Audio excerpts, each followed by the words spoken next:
अहबार और उसका 25वां बाब जो 55 आयात पर मुश्तमिल है। और खुदावंद ने कोहे सीना पर मूसा से कहा कि बनी इसराइल से कह कि जब तुम उस मुल्क में जो मैं तुमको देता हूँ दाखिल हो जाओ तो उसकी जमीन भी खुदावंद के लिए सबत को माने। तू अपने खेत को 6 बरस बोना और अपने गुलिस्तान को 6 बरस छांटना और उसका फल जमा करना, लेकिन 7वें साल जमीन के लिए खास आराम का सबत हो। ये सबत खुदावंद के लिए हो। इसमें तू ना अपने खेत को बोना और ना अपने गुलिस्तान को छांटना और ना अपनी खुद रो फसल को काटना और ना अपनी बेछटी ताकों के अंगूरों को तोड़ना। ये जमीन के लिए खास आराम का साल हो। और जमीन का ये सबत तेरे और तेरे गुलामों और तेरे लौंडियों और मजदूरों और उन परदेसियों के लिए जो तेरे साथ रहते हैं तुम्हारी खुराक का बाइस होगा। और उसकी सारी पैदावार तेरे चौपायों और तेरे मुल्क के और जानवरों के लिए खोरिश ठहरेगी। और तू बरसों के 7 सबतों को यानी 7 गुना 7 साल गिन देना। और तेरे हिसाब से बरसों के 7 सबतों की मुद्दत कुल 49 साल होंगे। तब तू 7वें महीने की 10वीं तारीख को बड़ा नरसिंगा जोर से फुंकवाना। तुम कफारे के रोज अपने सारे मुल्क में ये नरसिंगा फुंकवाना। और तुम 50वें बरस को मुकद्दस जानना और तमाम मुल्क में सब बाशिंदों के लिए आज़ादी की मुनादी कराना। ये तुम्हारे लिए योबली हो। इसमें तुम में से हर एक अपनी मिल्कियत का मालिक हो और हर शख्स अपने खानदान में फिर शामिल हो जाए। वो 50वां बरस तुम्हारे लिए योबली हो। तुम उसमें कुछ ना बोना और ना उसे जो अपने आप पैदा हो जाए काटना और ना बेछटी ताकों का अंगूर जमा करना, क्योंकि वो साले योबली होगा, सो वो तुम्हारे लिए मुकद्दस ठहरे। तुम उसकी पैदावार को खेत से ले लेकर खाना। उस साले योबली में तुम में से हर एक अपनी मिल्कियत का फिर मालिक हो जाए। और अगर तू अपने हमसाये के हाथ कुछ बेचे या अपने हमसाये से कुछ खरीदे तो तुम एक दूसरे पर अंधेर ना करना। योबली के बाद जितने बरस गुजरे हों उनके शुमार के मुआफिक तू अपने हमसाये से उसे खरीदना और वो उसे फसल के बरसों के शुमार के मुताबिक तेरे हाथ बेचे। जितने ज्यादा बरस हों उतना ही दाम ज्यादा करना और जितने कम बरस हों उतनी ही उसकी कीमत घटाना, क्योंकि बरसों के शुमार के मुआफिक वो उनकी फसल तेरे हाथ बेचता है। और तुम एक दूसरे पर अंधेर ना करना, बल्कि तू अपने खुदा से डरते रहना, क्योंकि मैं खुदावंद तुम्हारा खुदा हूँ। सो तुम मेरी शरीयत पर अमल करना और मेरे हुक्मों को मानना और उन पर चलना, तो तुम उस मुल्क में अमन के साथ बसे रहोगे और जमीन फलेगी और तुम पेट भर कर खाओगे और वहाँ अमन के साथ रहा करोगे। और अगर तुमको ख्याल हो कि हम 7वें बरस क्या खाएंगे, क्योंकि देखो हमको ना तो बोना है और ना अपनी पैदावार को जमा करना है, तो मैं 6ठे ही बरस ऐसी बरकत तुम पर नाजिल करूंगा कि 3 साल के लिए काफी गल्ला पैदा हो जाएगा। और 8वें बरस फिर जोतना बोना और पिछला गल्ला खाते रहना, बल्कि जब तक 9वें साल के बोए हुए की फसल ना काट लो उस वक्त तक वही पिछला गल्ला खाते रहोगे।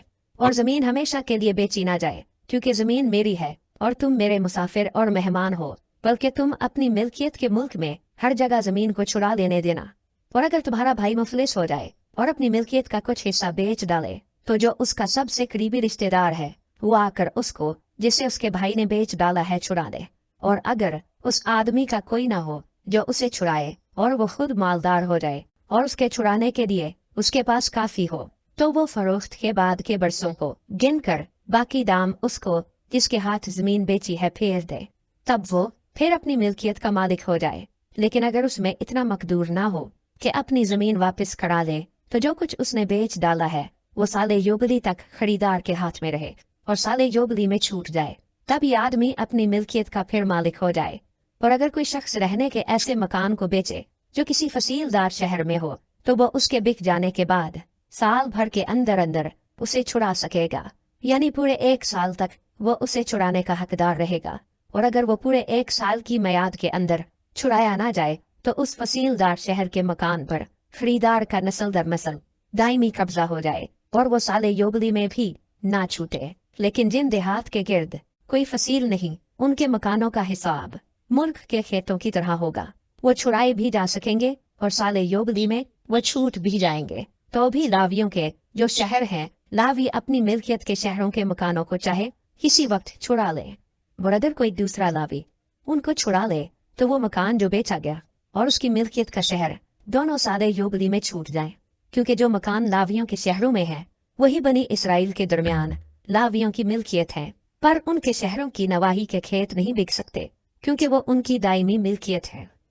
और अगर तेरा कोई भाई मुफलिस हो जाए और वो तेरे सामने तंग दस्त हो तो तू उसे संभालना, वो परदेसी और मुसाफिर की तरह तेरे साथ रहे। तू उससे सूद या नफा मत लेना, बल्कि अपने खुदा का खौफ रखना ताकि तेरा भाई तेरे साथ जिंदगी बसर कर सके। तू अपना रुपया उसे सूद पर मत देना और अपना खाना भी उसे नफा के ख्याल से न देना। मैं खुदावंद तुम्हारा खुदा हूँ जो तुमको इसीलिए मुल्क मिस्र से निकाल कर लाया कि मुल्क कनान तुमको दूं और तुम्हारा खुदा ठहरूं। और अगर तेरा कोई भाई तेरे सामने ऐसा मुफलिस हो जाए कि अपने को तेरे हाथ बेच डाले तो तू उससे गुलाम की मानंद खिदमत ना देना, बल्कि वो मजदूर और मुसाफिर की मानंद तेरे साथ रहे और साले युबली तक तेरी खिदमत करे। उसके बाद वो बाल बच्चों समेत तेरे पास से चला जाए और अपने घराने के पास और अपने बाप दादा की मिल्कियत की जगह को लौट जाए, इसलिए कि वो मेरे खादिम हैं जिनको मैं मुल्क मिस्र से निकाल कर लाया हूँ। वो गुलामों की तरह बेचे ना जाएं। तू उन पर सख्ती से हुक्मरानी ना करना, बल्कि अपने खुदा से डरते रहना। और तेरे जो गुलाम और तेरी जो लौंडियां हों वो उन कौमों में से हों जो तुम्हारे चौगिर्द रहती हैं, उन्हीं में से तुम गुलाम और लौंडियां खरीदा करना, माँ सिवा इनके उन परदेसियों के लड़के बालों में से भी जो तुम में बुदोबाश करते हैं, और उनके घरानों में से जो तुम्हारे मुल्क में पैदा हुए और तुम्हारे साथ हैं तुम खरीदा करना। और वह तुम्हारी ही मिल्कियत होंगे और तुम उनको मीरास के तौर पर अपनी औलाद के नाम कर देना कि वह उनकी मौरूसी मिल्कियत हों। इनमें से तुम हमेशा अपने लिए गुलाम दिया करना, लेकिन बनी इसराइल जो तुम्हारे भाई हैं उनमें से किसी पर तुम सख्ती से हुक्मरानी ना करना। और अगर कोई परदेसी या मुसाफिर जो तेरे साथ हो दौलतमंद हो जाए और तेरा भाई उसके सामने मुफलिस होकर अपने आप को उस परदेसी या मुसाफिर या परदेसी के खानदान के किसी आदमी के हाथ बेच डाले तो बिक जाने के बाद वो छुड़ाया जा सकता है। उसके भाइयों में से कोई उसे छुड़ा सकता है, या उसका चचा या ताऊ या उसके चचा या ताऊ का बेटा या उसके खानदान का कोई और आदमी जो उसका करीबी रिश्तेदार हो वो उसको छुड़ा सकता है। या अगर वो मालदार हो जाए तो वो अपना फिदिया देकर छूट सकता है। वो अपने खरीदार के साथ अपने को फरोख्त कर देने के साल से लेकर साले योबली तक हिसाब करे और उसके बिकने की कीमत बरसों की तादाद के मुताबिक हो, यानी उसका हिसाब मजदूर के अय्याम की तरह उसके साथ होगा। अगर योबली के अभी बहुत से बरस बाकी हों तो जितने रुपयों में वो खरीदा गया था उनमें से अपने छूटने की कीमत उतने ही वर्षों के हिसाब के मुताबिक फेर दे।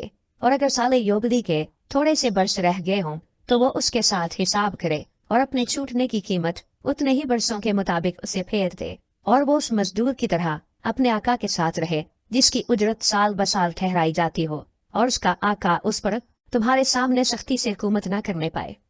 और अगर वो इन तरीकों से छुड़ाया ना जाए तो साले योबली में बाल बच्चों समेत छूट जाए, क्योंकि बनी इसराइल मेरे लिए खादिम हैं। वो मेरे खादिम हैं जिनको मैं मुल्क मिस्र से निकाल कर लाया हूँ। मैं खुदावंद तुम्हारा खुदा हूँ।